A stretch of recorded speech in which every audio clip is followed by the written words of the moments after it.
స్ట్రైట్గా అడిగిన ప్రశ్న ఏంటంటే విశాఖ నగరంలో ఉన్న విలువైన భూముల్ని మీరు వచ్చి 99 పైసలు ఇస్తున్నారు. అది ఇచ్చిన దాంట్లో పారదర్శకత లోపిస్తుంది.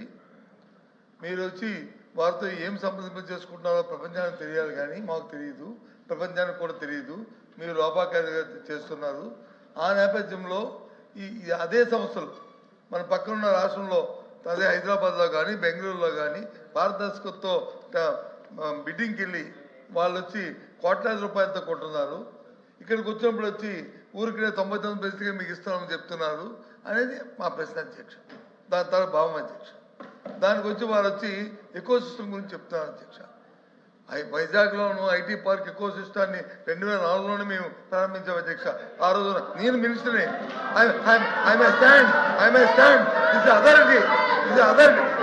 ఐటీ పార్క్ ని ఐటీని మీరు స్థాపించారు. బీజేపీ అధ్యక్ష. మీరు కాదు మీ నాన్నగారు వాళ్ళు చెప్తారు, మీ తండ్రి గారు వాళ్ళు చెప్తారు. 2014 2019 ఏం చేయాలో చెప్పండి. ఏదైతే 2019లో అధ్యక్ష 2019లో జగన్మోహన్ రెడ్డి అధికారంలోకి వచ్చిన తర్వాత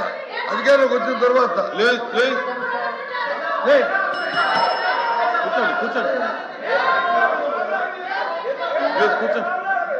2019లో ఏదైతే మీరు ఎకో సిస్టమ్ గురించి ఈ డేటా సెంటర్ మారుతారో 2019లో జగన్మోహన్ అధికారంలోకి వచ్చిన తర్వాత అదాని డేటా సెంటర్ వచ్చి ఎవరైతే అమలు చేశారో అదాని చెప్పారు కదా. ఇది తెలియదు అధ్యక్ష. అయినప్పటికి కూడా వాటి గురించి సంప్రదింపు చేయడానికి, డిస్కస్ చేయడానికి దీని మీద సపరేట్ డిబేట్ తెచ్చుకుంటా బిజినెస్ సెక్టర్.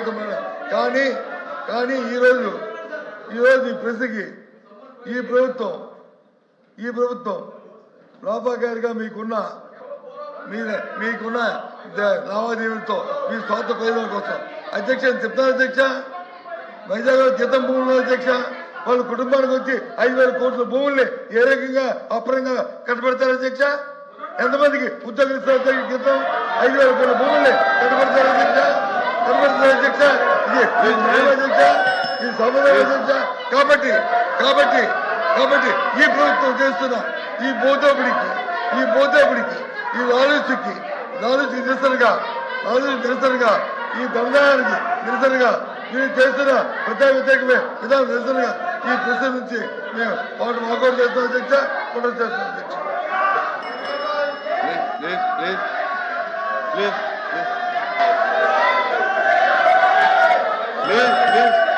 మంత్రి గారు అధ్యక్ష ప్లీజ్ శ్రీకాంత్ కూర్చోండి.